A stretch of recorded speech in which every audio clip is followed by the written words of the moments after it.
Aujourd'hui, l'équipe du Sarava est aux îles de la Madeleine et s'intéresse au-dessous de la pêche au homard avec Julien et à la culture des moules au large avec Denise et Christian.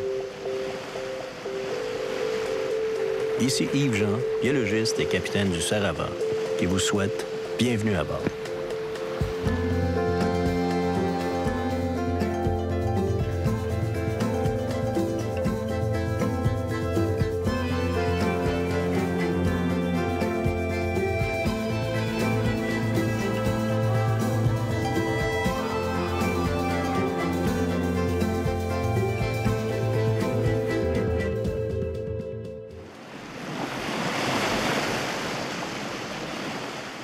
Ça fait longtemps que je souhaitais réaliser une série sur la conservation des ressources du Saint-Laurent. Je navigue depuis bientôt 30 ans et Sarava est mon 3e voilier. Je suis associé au programme Naviguer pour la faune et dans cette série, nous naviguons le Saint-Laurent, des îles de la Madeleine à Tadoussac, à la rencontre de pêcheurs, d'entrepreneurs, de scientifiques qui témoignent des impacts du réchauffement climatique et des mesures de conservation en place.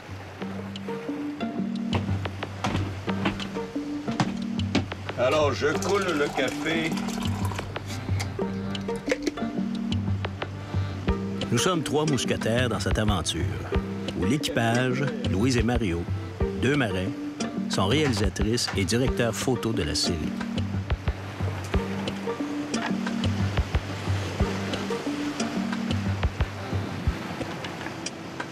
L'île d'entrée. À vol d'oiseau, nous sommes à 940 km de Montréal et à 730 km de Québec. Pour les navigateurs, c'est à quelques 125 000 nautiques et à plus de 20 heures de navigation de percée.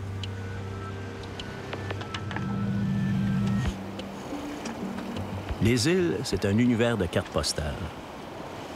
On y vient par le traversier, en avion ou, comme nous, en voilier. À voile, on avance à 6 nœuds en moyenne, un peu plus de 10 km/h. Le temps d'observer la faune, la flore et les paysages uniques de ces îles nordiques.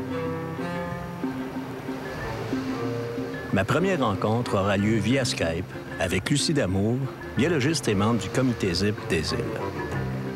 Au Québec, il y a 13 comités de zones d'intervention prioritaire, tous formés de gens du milieu qui travaillent à la protection du majestueux Saint-Laurent.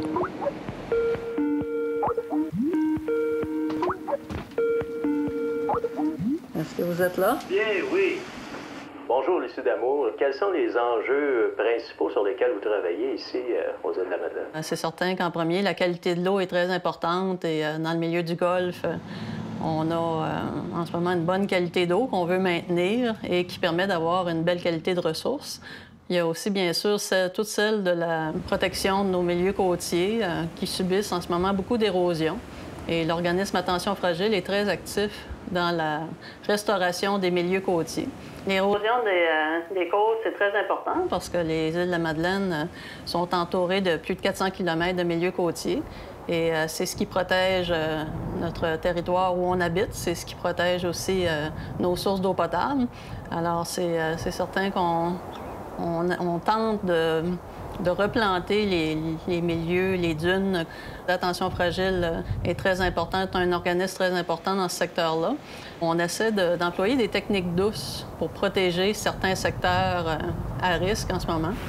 On est aussi en processus d'évaluation, si on veut, avec plusieurs firmes qui travaillent aux îles pour voir quelles seraient les techniques pour protéger notre réseau routier.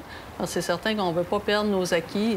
Notre réseau de communication qui circule sur des tombeaux de dunes et qui permet de relier les îles entre elles. Alors, il y a 7 îles habitées qui sont reliées comme ça. Il y en a une 8e qui n'est pas reliée au reste des îles. C'est un processus naturel, mais qui est amplifié par ces dernières années par les changements climatiques qu'on connaît et qu'on vit de façon très intense et sans doute plus rapidement qu'ailleurs. On les voit en action. C'est très impressionnant ici aux îles de la Madeleine. Mais comme c'est un phénomène naturel, c'est certain que c'est aussi ce qui façonne les îles. Alors l'érosion, on ne peut pas l'empêcher complètement, mais on peut essayer de protéger les structures qui nous semblent déterminantes pour poursuivre notre vie aux îles. Il y a un enjeu qui me tient beaucoup à cœur aussi. On appelle ça la boîte à homards.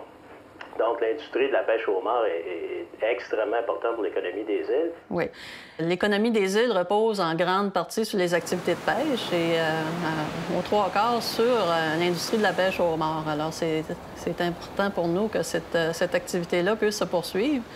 Et les pêcheurs de homards doivent mettre de l'appât, qu'on appelle ici de la boîte, dans leur cage pour attirer les homards. La pêche dure 2 mois par année. Et donc, ça prend passablement d'appât qu'il faut changer tous les jours. Et là, il faut trouver d'autres alternatives pour mettre dans les cages à homards. Bien, Lucie, je vous remercie beaucoup de m'avoir reçu. Puis je vous attends sur le bateau, sur le Sarava, très bientôt. D'accord, ça m'a fait plaisir. Sarava s'engage dans le chenal du Havre-Aubert. Il est temps d'affaler la grande voile.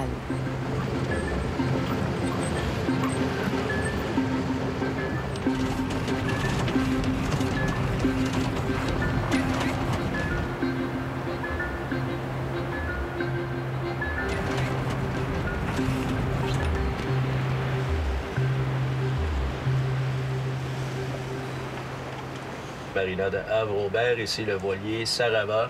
Sarava, à vous. Oui, voilier Sarava, oui, à vous. Nous aimerions entrer à la marina du Havre-Aubert ce soir pour la nuit. Vos instructions, à vous. Oui, c'est ça, la longueur de ton bateau. Nous accostons au club nautique Les Plaisanciers du Havre, juste à côté du port de pêche de Havre-Aubert. Notre mission sur le Saint-Laurent débute ici. La nuit sera courte pour l'équipage enthousiaste du Sarava, invité sur le Isaac à Charles, un homardier, pour documenter l'enjeu de la boîte à homards.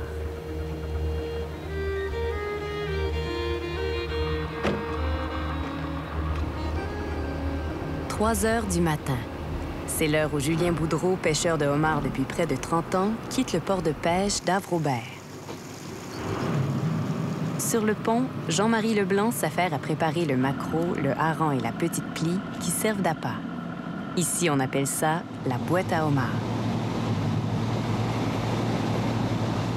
Julien a plus de 200 casiers répartis sur un rayon d'une 50aine de milles nautiques, tous répertoriés sur son GPS. On va se préparer pour l'attaque.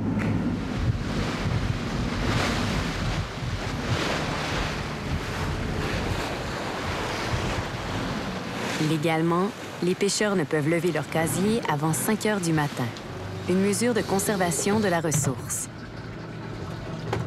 Les casiers levés, Julien inspecte le contenu et Jean-Marie les boîtes. Il faut 1 livre de boîtes par casier par jour. Julien mesure la taille des petits homards. Ceux de moins de 83 mm ainsi que les femelles avec des œufs sont retournés à la mer.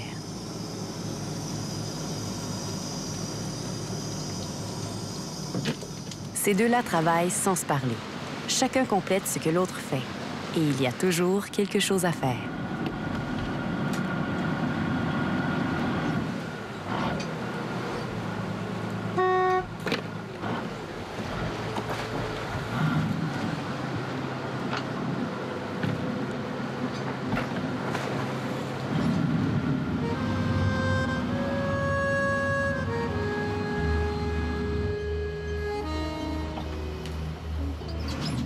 La journée avance.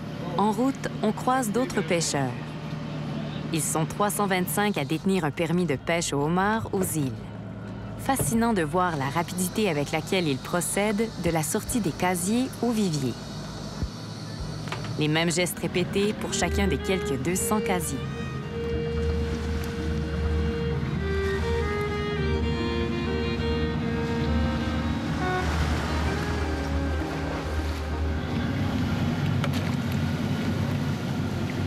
Avec des captures moyennes de 17 000 livres par permis, la pêche est bonne.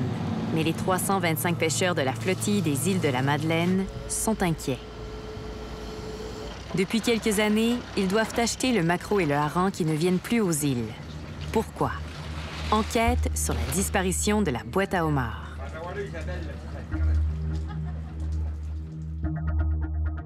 Le maquereau et le hareng ont déjà été présents aux îles. Julien en a long à dire sur la question de la boîte. Il faudrait bien pouvoir le dire, qu'est-ce qui se passe, là. Parce que c'est un problème, c'est bien apparent. On est rendu à l'évidence que c'est de moins en moins, année après année. La première boîte du printemps, les premiers poissons qui arrivaient, c'était du hareng. Du hareng, oublie ça, il n'y en a plus. Là. Puis du maquereau d'automne, le maquereau d'automne, ça fait X années qu'il n'est plus là. On sortait d'ici le matin avec nos bateaux, là, on faisait le Sandy Hook, là, on s'en allait dans la passe de l'île d'entrée, puis à 8h30, on était revenu ici, on avait 4000 livres de maquereau à bord. Alors là, tu sors aujourd'hui, tu vas sortir de la passe de l'île d'entrée, puis tu vas faire tout le circuit qu'on faisait avant. Tu vas être rendu à l'heure qu'on est là, à 5h, 6h de l'après-midi, puis tu vas pas en avoir 500 livres à bord. C'est ça que c'était les années passées. Là. Cet automne, je ne sais pas, God knows. Là. À Cap-aux-Meules, nous rencontrons Sylvette Leblanc de Pêche Océan Canada pour parler de gestion d'espèces migratoires. À la fin du 20e siècle, aux îles, on pouvait pêcher des années 10 millions de livres de maquereaux. C'est beaucoup, là. Finalement, beaucoup, en raison de la température, on a vu que le maquereau, finalement, il est moins présent autour des îles. Le maquereau, c'est un poisson qui est là quand l'eau est ni trop froide ni trop chaude. Il faut avoir comme la température idéale. Ça fait qu'on a vu au cours des dernières années, des années où il y avait beaucoup moins de maquereaux, où on réussi à aller pêcher quelques centaines de tonnes de maquereaux. C'était la grosse portion de la boîte. Le hareng du sud du Golfe, finalement, aussi a beaucoup diminué. À partir de 2003-2004, on a vu aux îles qu'on pêche environ 50 tonnes de hareng. C'est vraiment des quantités minimes. Quand on compare, par exemple, encore là, aux années 2000, où est-ce que le hareng tendait à revenir, puis on pouvait prendre 1500-2000 tonnes de hareng.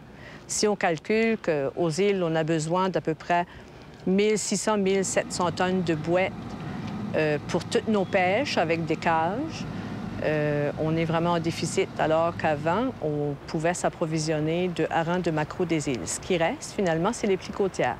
La limon d'acque jaune, la plie rouge, le turbo des sables. Ces espèces-là, il a tout le temps représenté à peu près 20 des besoins en appât des pêcheurs des îles. Ils comblent encore à peu près 20 mais on comprend qu'il en manque 80 Le ministère a ça des autorisations spéciales pour capturer notre propre appât. On avait des quotas par jour. Il y a de ça 2 ans de ça passé, on nous a signifié que ça allait se terminer cette année, en 2012. Fait que là, c'était la dernière année. Là. On nous a avisé que c'était terminé, plus de permis, plus d'autorisation. C'est pas des permis, plus d'autorisation. Si le maquereau capricieux freine maintenant dans les eaux plus tempérées de Terre-Neuve, qu'il reste 20 de la boîte nécessaire aux îles et que Pêche Océan Canada coupe les autorisations pour l'auto-approvisionnement, où s'approvisionnent les pêcheurs et à quel prix? Si on calcule avec les chiffres que je vous donnais tout à l'heure, un pêcheur, s'il achète sa boîte au complet, ce que ça y prend pour boîter ses cages à homard, ça peut y coûter entre 10 et 12 000 en moyenne. Ça fait que l'impact, si on le multiplie par 325, bien, ça a un impact majeur sur le coût de la pêcherie du homard. Vous avez vu de l'importation, comme qui s'est fait à tous les ans, il y a de l'importation qui se fait, du maquereau gelé, qui est gelé soit dans la Nouvelle-Angleterre, soit sur la côte d'Halifax, ou cette année, je pense qu'il a été importé du maquereau quand il est pêché dans le Pacifique. Si tu comprends bien l'histoire de tout ça, là, du maquereau qui est importé d'outre-mer, ben, au lieu de payer 60 cents la livre, ben, tu le payes 1,5 pièce, 1,10 pièce la livre. Ouais, ça fait une bonne différence.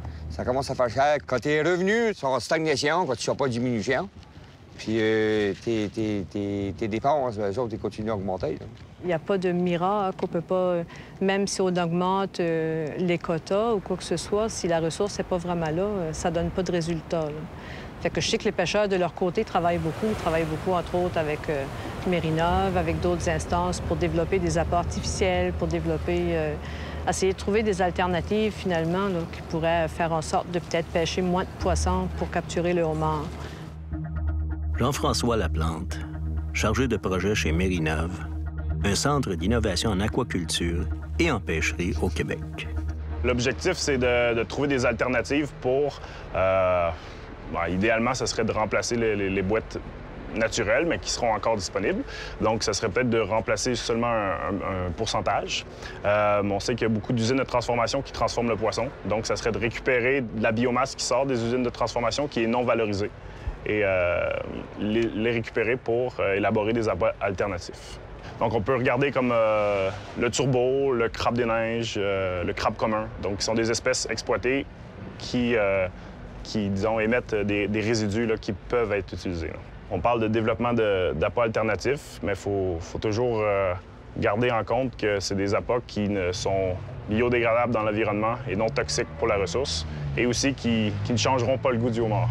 Moi, je suis pêcheur de homard et puis je travaille avec Mérineuve, évidemment, en saison de pêche. Donc, qu'est-ce que je fais de différent par rapport à ce que je faisais avant avec ma boîte de homard conventionnelle?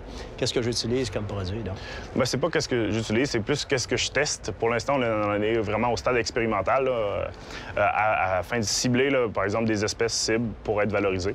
Mais c'est que de façon régulière, durant la saison de pêche, le chargé de projet ou des techniciens sortent avec les pêcheurs pour tester là, les appâts. Donc, il n'y a aucun changement. Le pêcheur travaille comme à l'habitude, mais sauf qu'il y a certains casiers qui vont être appâtés avec différentes boîtes. Là, jusqu'à date, les tests sont concluants, quoi. Le homard... Pour l'instant, je dirais pas ça. Je dirais pas ça. Disons que c'est très variable. Il y a des fois où on a des résultats assez décevants, d'autres fois, avec les mêmes appâts dans la saison de pêche, mais plus tard, les résultats ont été meilleurs. Mais pour l'instant, on est beaucoup trop tôt là, pour mettre le doigt sur un appât en particulier. Moi, j'ai peut-être essayé, là.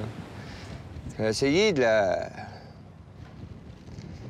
Ils sont arrivés une saison, il y avait de la peau de vache salée, il y avait de la peau de vache salée avec du poil, il y avait de la peau de vache salée avec pas de poil. J'ai essayé du loup marin, j'ai peut-être essayé, moi. Ça marche pas.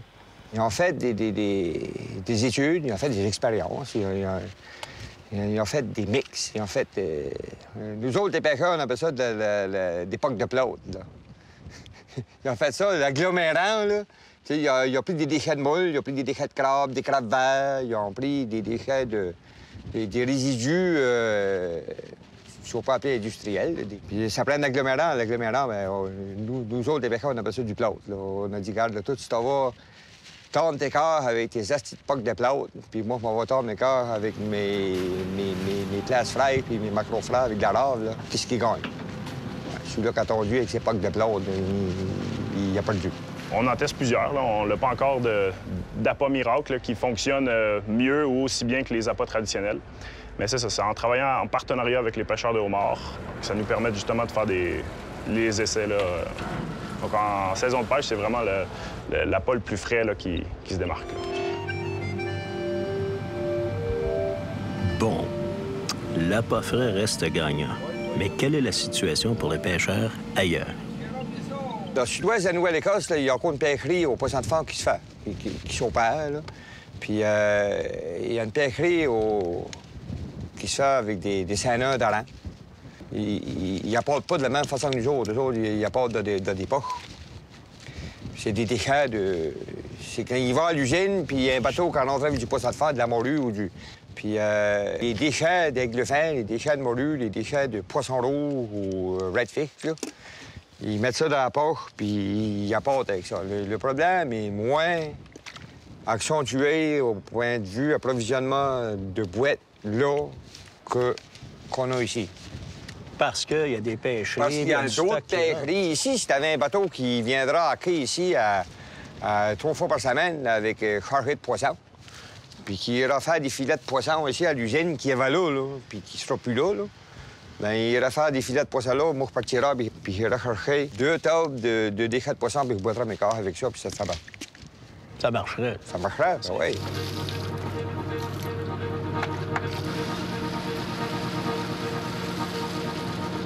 C'est une situation assez difficile pour les flottilles de pêche. Puis ce que je trouve un peu triste, si on veut, comme gestionnaire de la ressource, c'est que les pêcheurs voient moins les bénéfices qu'ils devraient finalement récolter du fait de toutes les mesures de conservation qu'ils ont pu prendre pour le homard. Les pêcheurs ici ont vraiment été très actifs, très dynamiques. Notre génération, nous autres, on a pris des mesures de protection qui ont été... Ça fait leur preuve, là. Je pense. Honnêtement, je pense jusqu'à date, là. On a augmenté la taille minimale légale, on a mis des invendicaments pour que les petits homards puissent sortir, qu'on n'a plus besoin de les manipuler, là. Des retraites casiers qu'on fait sur un plan de 10 ans.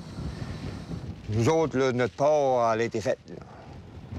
Ce qui s'en vient pour les jeunes qui commencent, les flafiques, ça va partir augmenter, ça augmente en flèche. Puis les revenus, bien, quand ils ne sont pas en diminution, ils sont stagnants. Tu ne vas pas pouvoir continuer à aller de même longtemps. Ils ont mis vraiment beaucoup, beaucoup d'efforts pour essayer de finalement atteindre une espèce de viabilité économique dans le temps qui n'est pas vraiment là en raison de tous ces facteurs-là.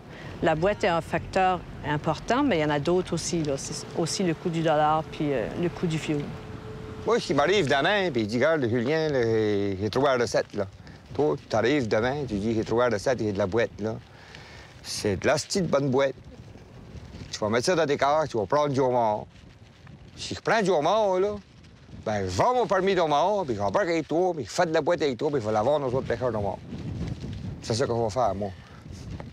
Les solutions, ça va ressembler à quoi? Ah, c'est quoi la solution? Tu l'as-tu, toi? Moi, je l'ai pas. Je l'ai pas, moi non plus, là.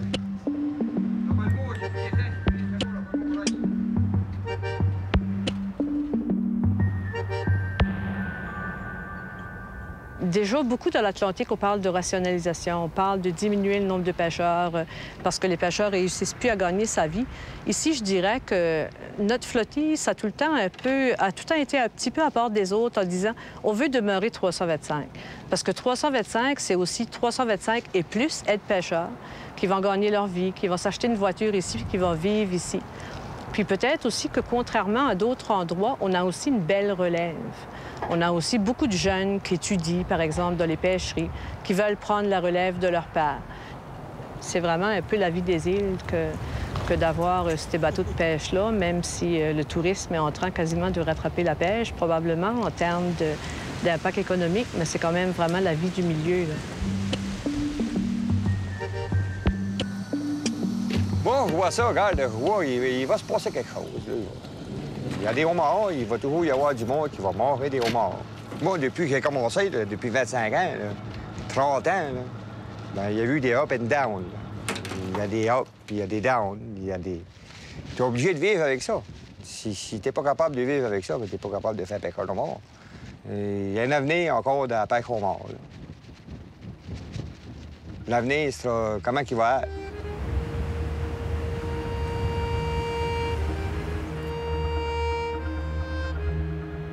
L'approvisionnement en appât coûte 4 millions de dollars aux 325 pêcheurs des îles de la Madeleine qui ne peuvent plus s'approvisionner ici. Cet argent sort de l'économie locale. Important donc la poursuite des recherches chez Mérineuve pour stabiliser l'approvisionnement de boîtes.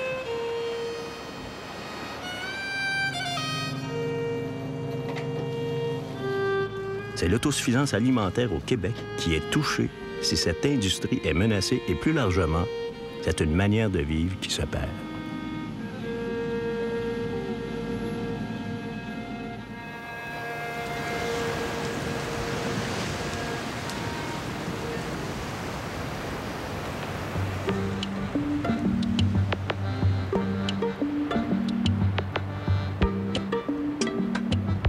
L'équipe quitte le Havre-Aubert, direction Cap-aux-Meules, où Denise Hébert et Christian Vigneault les attendent à bord du Marie-Gabrielle 1 pour procéder à l'inspection de leur structure d'élevage de moules en mer. Christian, la musique, on ne peut pas la mettre, là.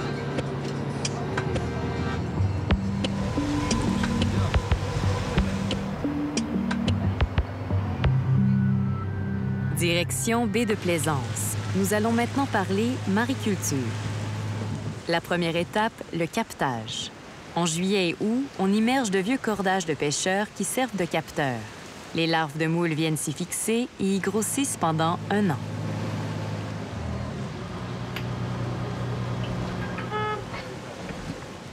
Deuxième étape, le boudinage.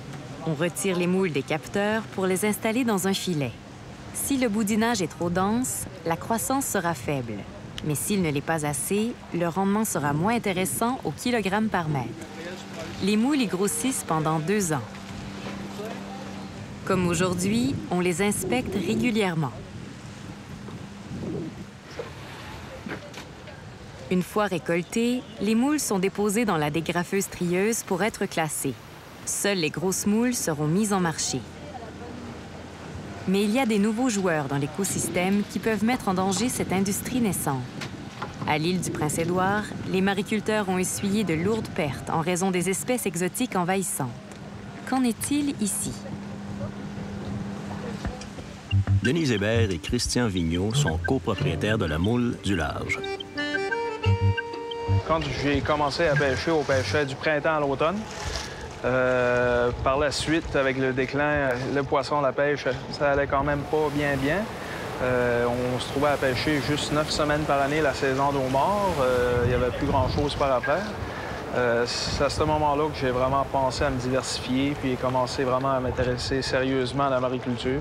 Dans les années 2003-2006, les gens du MAPAC à l'époque avaient fait des essais de captage et de grossissement sur le site qu'on est actuellement ou à côté du site qu'on est actuellement et avaient obtenu des résultats quand même intéressants et cherchaient quelqu'un qui voudrait développer l'élevage du moule en mer ouverte, donc au large. Et moi, ça faisait plusieurs années que je rêvais d'avoir un élevage de moules au large, mais j'avais jamais eu le courage, pas le courage, mais le guts d'initier un tel projet, même si j'en rêvais depuis longtemps. Et c'est Christian qui a décidé de déposer un projet d'élevage au large. Moi, quand j'en ai été mise au courant, bien, je suis allée m'asseoir avec lui, puis j'ai commencé à voir s'il n'y avait pas moyen de faire une entente avec une biologiste pleine d'ambition. Puis finalement, on en est venu à faire marche ensemble. Au large, en haut de mer, ici aux îles, on est les premiers. Même à l'intérieur du Canada, là, il n'y en a vraiment pas beaucoup. En haut de mer, il semble que c'est pas mal nous autres qui a le plus grand nombre de filières à la profondeur qu'on travaille. Quelle est la production? Actuellement, on a une production qui est plus d'environ 100 000 à 125 000 livres par année. Au large, on a 120 filières d'installés, mais il y a de la place pour en installer environ 200. Donc, on est en phase de croisière. Bientôt, on s'attend à ce que nos 200 lignes soient occupées dans quelques années d'ici. Notre site a 183,5 hectares. Et c'est ça, il devrait être suffisant pour accueillir 500 000 livres de moules. C'est devant la lagune de Havre-aux-Maisons que François Bouc, spécialiste de l'industrie de la mariculture, nous entretient du potentiel de cette industrie.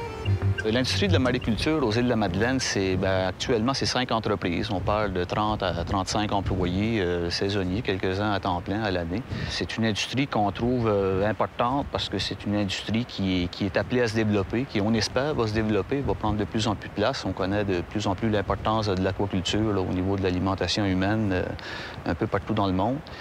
Ici, aux îles de la Madeleine, comme vous l'avez constaté probablement, il y a peu d'eau douce. On n'a pas de grands lacs ou de grandes rivières. Donc, aux îles, on s'est axé beaucoup sur la mariculture, donc sur l'aquaculture en eau salée. Comme ici, on est dans la lagune de Havre-aux-Maisons. Et puis, on voit des bouées ici. Qu'est-ce qu'on retrouve exactement? Bien, il y a un producteur, des 3 producteurs de moules qui est installé ici dans la lagune d'Havre-aux-Maisons. Donc, sous les bouées que vous voyez là, il y a autour de 150 tonnes métriques de moules bleus en élevage. On a aussi l'entreprise Cultiman qui produit du pétoncle géant, qui a tous ces pétoncles en élevage, en grossissement, sont ici également dans la lagune de Havre-aux-Maisons. Et puis, un producteur de mie qui est du côté de la dune du Nord. Et puis, c'est ici également, au Mérina, on a un petit site expérimental où on évalue le potentiel pour l'huître ainsi que pour l'algue.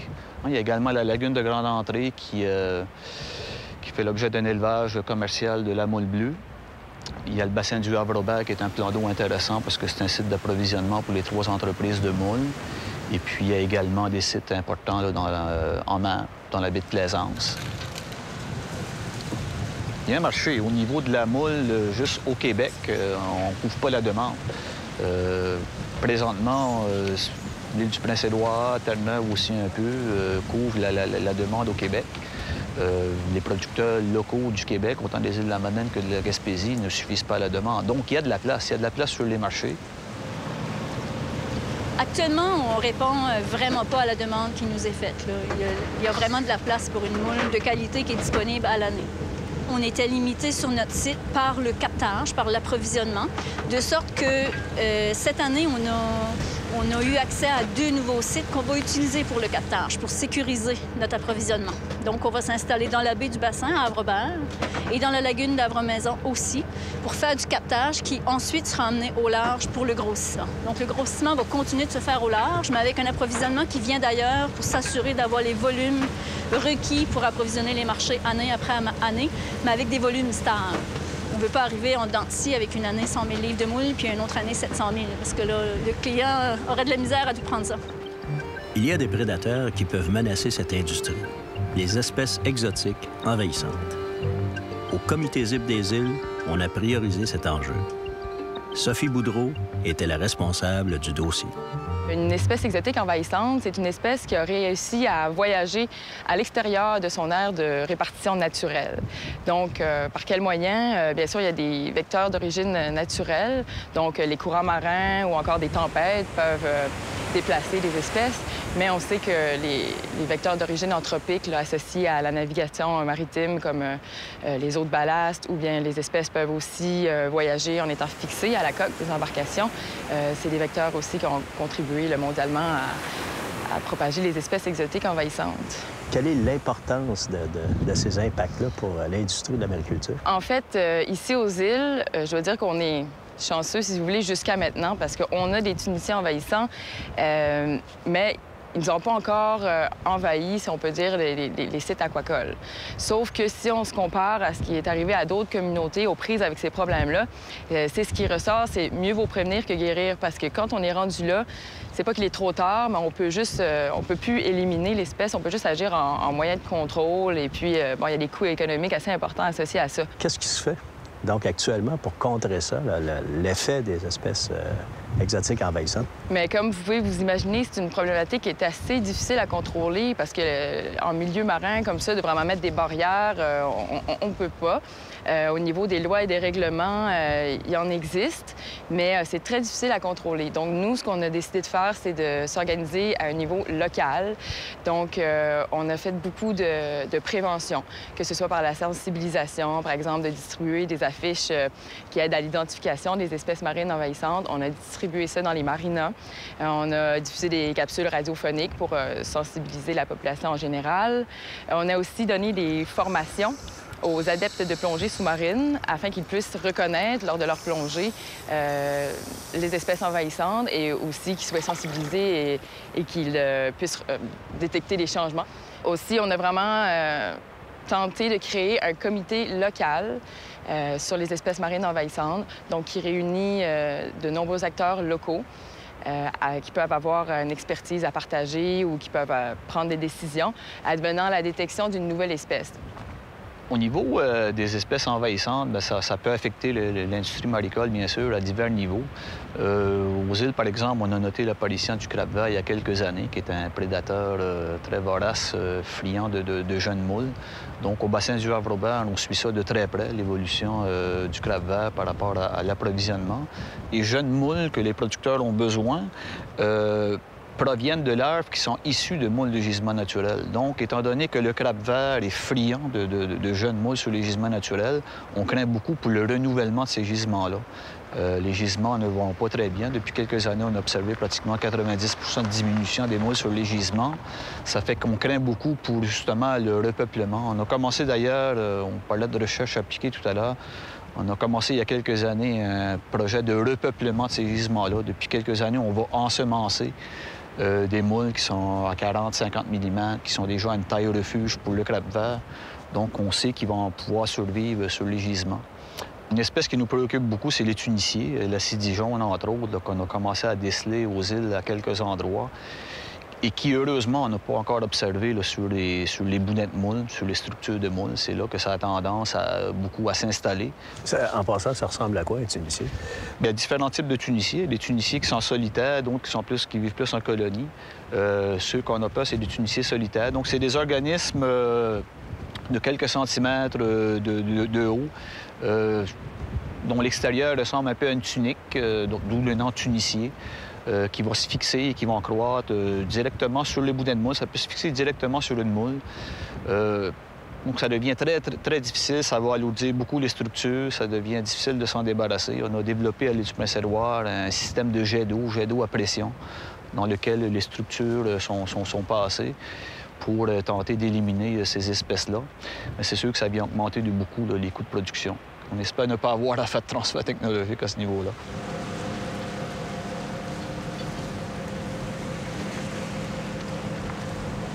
Est-ce que vous êtes confronté avec ce problème-là ici dans vos installations? Sur nos structures, actuellement, on n'a pas observé d'espèces envahissantes et on ne souhaite surtout pas en avoir non plus. C'est sûr qu'il y a des précautions qui sont prises. Là. Il n'y a pas d'espèces qui sont introduites n'importe comment, n'importe où sur nos sites. Mais c'est une préoccupation quand même qu'on a et on espère que ça va rester comme ça parce que c'est clair que ça nous occasionnera joliment des problèmes s'il fallait qu'il y en arrive. Là. On protège les gisements, pas d'attaque sur les structures. Mais comment envisage-t-on l'avenir? En fait, je pense qu'ici, on est dans une étape cruciale parce que, comme je disais, on n'a pas les impacts négatifs encore de l'envahissement. Donc, c'est vraiment là qu'on peut suivre l'évolution de la situation, puis essayer de s'adapter, puis de trouver des mesures de contrôle, de détecter rapidement les nouvelles espèces pour agir. On travaille beaucoup. Il y a eu des essais, justement, de ce qu'on appelle l'intervention rapide, lorsqu'on détecte dans un endroit une espèce envahissante, d'essayer de l'éliminer. Ce qu'on fait, c'est sûr qu'on fait toujours une veille technologique, voir un peu ce qui se fait ailleurs, comment les entreprises maricoles apprennent à vivre avec ces espèces-là. Quel est le futur de l'industrie de la mariculture ici aux Îles-de-la-Madeleine? Je pense que le large est un site qui est à développer. Il y a des gens qui sont intéressés par ce développement-là. Il y a entre autres des pêcheurs qui n'utilisent pas leur bateau plusieurs semaines par année. Les marchés sont prêts à prendre cette moule-là. Donc, moi, je m'attends à ce que la moule fasse un bond important là, au cours des prochaines années aux Îles-de-la-Madeleine. Quand on voit un peu ce qui se passe dans le monde entier, on sait qu'en 2010, le cap de 50 % des produits marins consommés mondialement ça a passé le cap de 50 % en 2010. Ça fait qu'on cultiver la mer, je crois que ça peut être l'avenir, une certaine solution au déclin du poisson, si on veut, là, pour qu'on puisse continuer à faire notre métier et à faire le travail pour lequel on est passionné. Tant au comité ZIP que chez Mérinov, les espèces exotiques envahissantes sont sous haute surveillance et ne menacent pas l'industrie maricole pour l'instant. Un exemple de pêcherie durable? Cette industrie en développement pourrait répondre à plusieurs besoins dans la mesure où on saura contrôler les différents facteurs de risque. Un point intéressant, François Bourque nous cite une étude où, après quelques années, on a noté que les structures en place avaient créé un nouvel habitat faunique pour le homard et le crabe commun. Que de belles rencontres pour l'équipe sur cet archipel où certains s'interrogent sur le développement des ressources gazéifières et pétrolières ici à Old Harry. Un dossier à suivre car il pourrait avoir des répercussions importantes sur les pêcheries et le tourisme.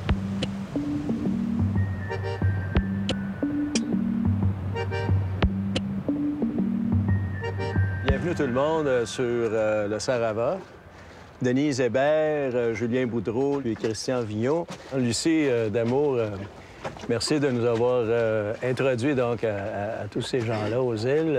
Donc, l'érosion des berges, ça reste un dossier majeur aussi aux îles de la Madeleine. C'est un territoire qui, malheureusement, diminue par les temps qui courent à cause de ce phénomène d'érosion. On sait que les changements climatiques amènent une montée du niveau des mers, amènent aussi un réchauffement qui fait qu'il y a moins de glace l'hiver, donc les tempêtes ont plus d'impact. Il y a plus de tempêtes aussi. Elles sont souvent aussi elles durent plus longtemps, sont plus majeures. Il y a même des ouragans qui se rendent dans nos régions qui ne se rendaient pas avant. Alors, tous ces phénomènes-là font que les îles ça les gruge. Et il y a des modes de protection aussi qui sont mis en place. Il y a des solutions. La première solution, protéger la dune qui est tenue par tout un réseau de plantes qui, à long terme, font que la dune augmente, monte et protège les îles des assauts de la mer. Parce que partout dans le monde, qu'est-ce qu'ils font quand la mer monte, quand il y a une inondation? Ils mettent des sacs de sable. Ici, on est dans un havre. Une fois de temps en temps, on puise le sable pour que les bateaux puissent circuler puis venir s'accoster au quai. On enlève le sable qui se ramasse dans le havre. Mais ce sable-là, on le prend puis on le remet sur des plages pour refaire des plages qui ont été érodées par la mer. Alors, de plus en plus, il y a comme ça des liens qui se font puis qui font que, espérons, nos îles vont être là encore longtemps. On en a parlé, chacun d'entre nous, ensemble, dans les différents dossiers. Il y a des impacts des changements climatiques qu'on peut commencer à ressentir aux îles de la Madeleine. Nous, étrangement, on aura un impact qui possiblement pourrait être positif sur nos structures, par exemple, parce qu'il y a de moins en moins de glace. Donc, nous, c'est comme un avantage parce qu'on a accès à nos structures à longueur d'année. Par contre, d'un autre côté, peut-être justement, avec le fait qu'il n'y a pas de couvert de glace devant l'hiver, il pourra peut-être éventuellement y avoir plus de tempêtes qui viendront, tu sais, qui, à un moment donné, pourraient causer aussi des bris aux structures parce qu'ils sont plus soumises à des vents très forts et très courants et tout ça. Qu'est-ce qu'on peut se rendre compte depuis quelques années? Il n'y a plus de glace l'hiver. Ça semble quand même un bilan relativement positif. C'est bien géré. Il y a des suivis qui sont faits. Il y a plusieurs organismes aussi qui sont très importants dans le milieu. Des organismes qui se préoccupent de faire en sorte, des fois, que les gens puissent s'asseoir ensemble et plus se parler, comme par exemple le comité ZIP avec la mise en place des organismes de gestion intégrée des bassins intérieurs, des lagunes. Avant ça, c'était la cacophonie dans les lagunes. Et depuis que ces groupes d'utilisateurs, d'intervenants s'assoient, se parlent et décident qu'est-ce qu'ils veulent à long terme, comme développement pour leur milieu, qu'est-ce qu'ils veulent pas, qu'est-ce qu'ils ont besoin au niveau de la recherche, bien, je pense que ça va mieux. Bien, écoutez, oui, peut-être un dernier mot, Christian. Il faut quand même dire qu'on a des belles îles dans la province du Québec avec une belle population qui est très dynamique. Je pense qu'on sait s'ajuster aux inconvénients que Mère Nature peut nous laisser. Bien, écoutez, sur ces mots, je tiens à vous dire au nom de toute l'équipe, un gros merci pour avoir pris du temps pour nous rencontrer, partager votre expérience qui est fantastique. Alors, merci beaucoup. Bonne route à vous. Bye.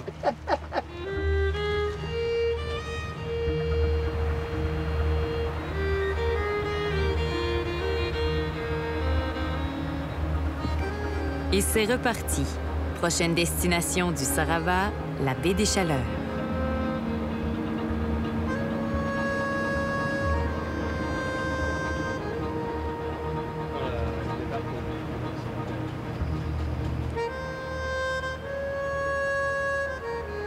Il est midi quand nous quittons Havre-Aubert et nous prévoyons accoster à la marina de Carleton vers 18 h demain.